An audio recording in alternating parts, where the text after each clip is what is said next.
First off, here I am in front of these two things right here that represent the ultimate epitome of attention seeking.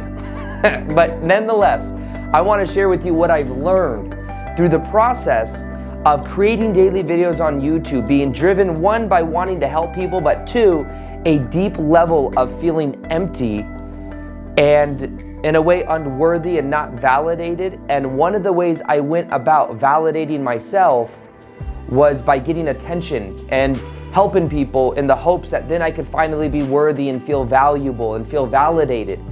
And there's a big shadow side to both attention seeking and deflecting attention as well that I want to share with you, because in some ways I also have that within me as well. So there's a shadow side to both of these, and until you heal the wound of attention seeking or attention deflection, you'll continue to look for things on outside sources. So in this video, I'm going to show you one of the most important things you need to know about this, how you can heal it so that then, in a way, you don't need it, but you naturally know what to do with it and how to manage it in a way so that it is natural for your identity. That's the main part of this video that's important to understand. It's a natural byproduct of who you are, not something you're seeking or needing in order to feel validated or approved. Welcome back to another video. My name is Aaron and I help people expand their consciousness.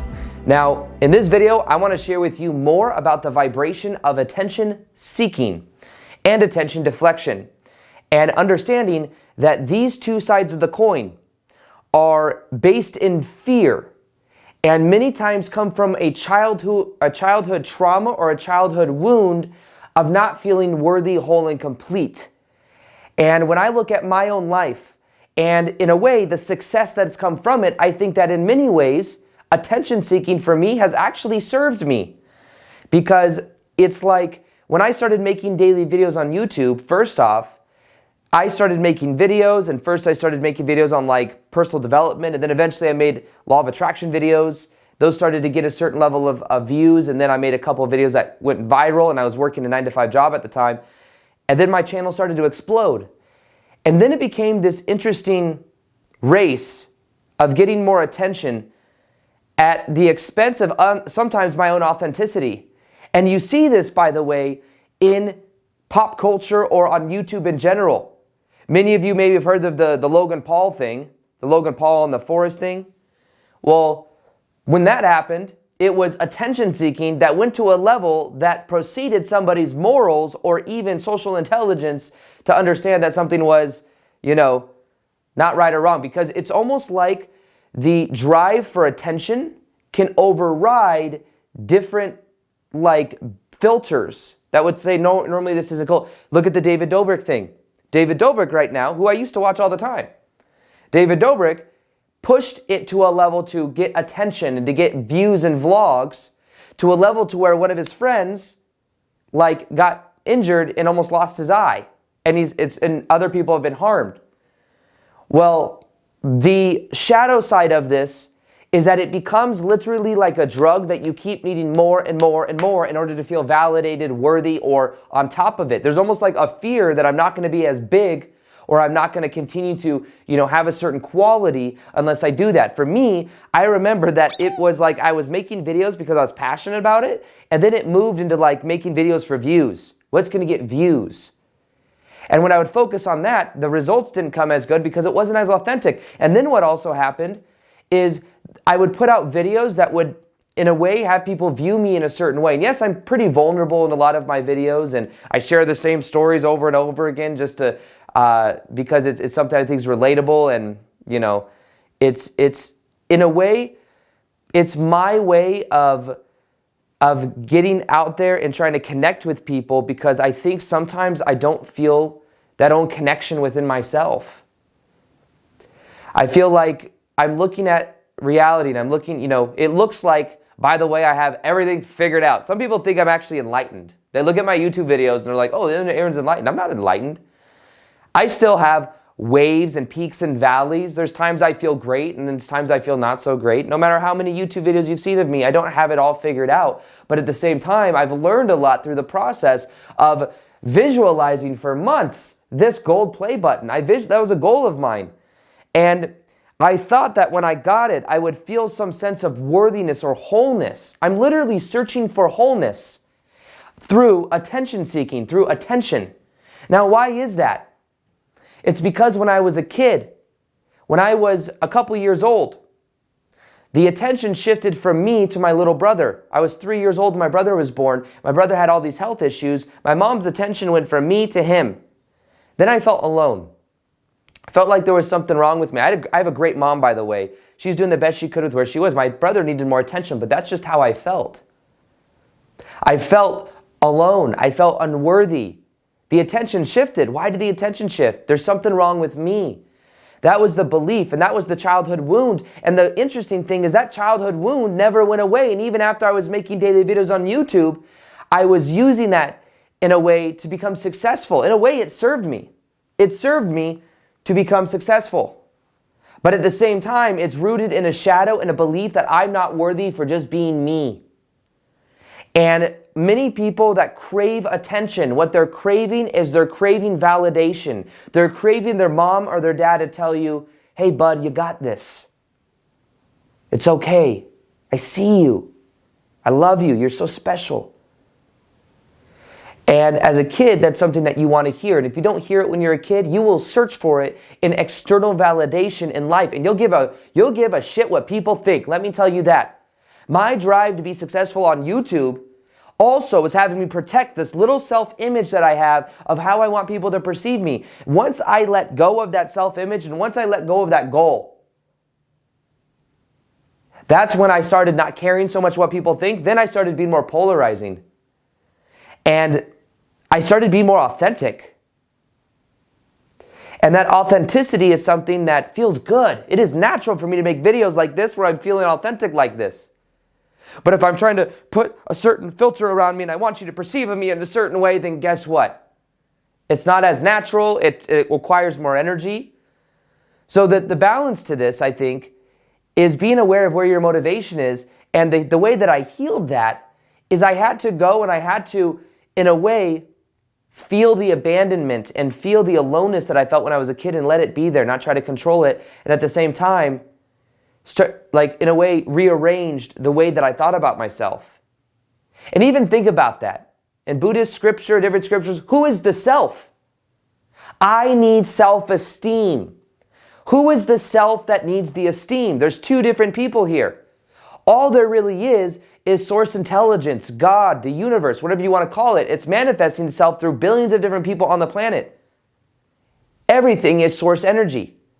The self, though, is this thing that we need to build up because it didn't feel big when it was a kid. And the key is realizing we're all, in a way, just channeling higher levels of our own consciousness. When I make these videos, it's channeling. And everybody has the ability to do this. I'm not special. I've just been doing this hundreds and hundreds and hundreds of times, days in a row, so it gets easier and easier. In a way, we're all an aspect of the divine. But just as much, at the same time, we put that on importance, we make it on a pedestal, then guess what? We then have to control shit and it creates resistance. It's true just as much as we're all a part of source energy, just as much as we are all parts of source energy, so is dog shit. It's also source energy. Everything is. We live in a dream of reality, and everything is God. Everything is source. And in the same way, what we can begin to realize is that this protection mechanism, this avatar ego, just wants to protect itself. And if it thinks it needs attention in order to feel worthy and validated, it will do whatever it can to get it. And then you have things where people put themselves on a pedestal, they become more important than they actually are, and then they get slapped because of it. David Dobrik, Logan Paul, same thing. And they learn from it, hopefully. So attention seeking is a drug. Now, on the other side of this, some people are afraid of attention seeking or afraid of attention at all because the attention represents to them something negative. Now, in a way, I remember my brother, I remember growing up, I would actually get attention for certain things from even like in high school. I'd get attention from like girls I was flirting with and stuff like that. And I remember that I could feel the jealousy from my brother at certain points. And I know that too because at one point he was like telling chicks I was talking to like things that would make me look like a douchebag or make me, he told one of them, oh, he really likes you or something like that. Like he said that because I think he was trying to mitigate them liking me or something like that. But also, yeah, there's kind of like a competitive edge to I love my brother, but there's like this competitive edge that we kind of had growing up. But on my side, I didn't, in a way, want to shine too bright. I know even after I become successful, I'd have family come to my house to, and I have in Vegas, the house I'm getting ready to move out of. But there's a house in Vegas that's just gigantic. It's a big house. I'm not trying to brag or anything. I'm just saying. And I remember the first time I had family come over, especially part of my family that maybe doesn't make as much or isn't used to that kind of abundance. There was like a level of guilt, and I didn't want to shine too bright, and I didn't want to reflect things back to my brother. And it's almost like I was afraid of shining.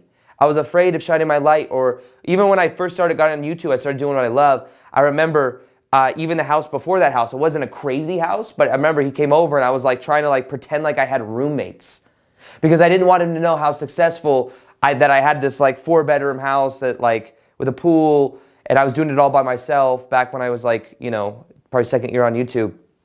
I was not ashamed of it, but I didn't want the attention on me, and I didn't want it to make him feel small. Many of us, we may be afraid of attention because we're afraid that we're going to make other people feel small. We're afraid of shining our light. So on both sides of the coin, we've got the shadow of not being ourselves and inhibiting ourselves from just being our true natural selves by caring too much what people think. And then on the other side of this, we have the trying to get attention and significance because we really care what people think. Who, when you were a kid, did you have to look to for attention and approval? Was it your parents? Most likely. And my guess is that by looking to them of approval, that carried on to now caring what a lot of other people think. How do you heal this?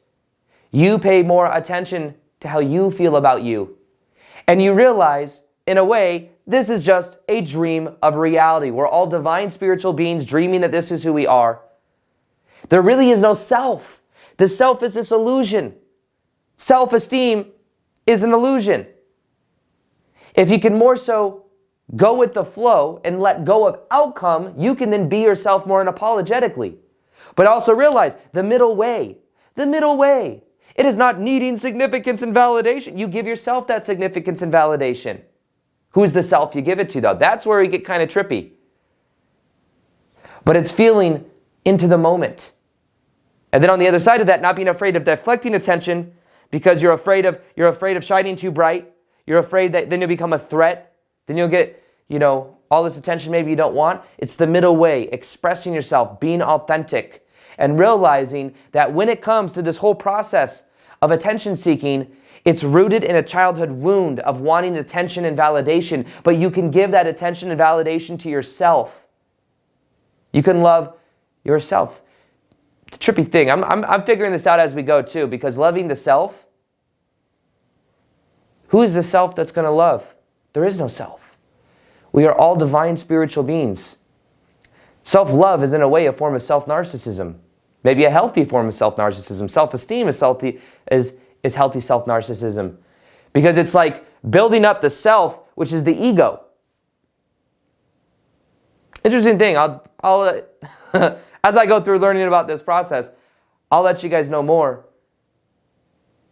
about what I learned through it. But in general, realize that this process is about being authentic, being you, being unapologetic, feeling what comes inside of your body. If you feel a need for the attention, it's going back to the trauma when you were a kid and realizing you don't really need it.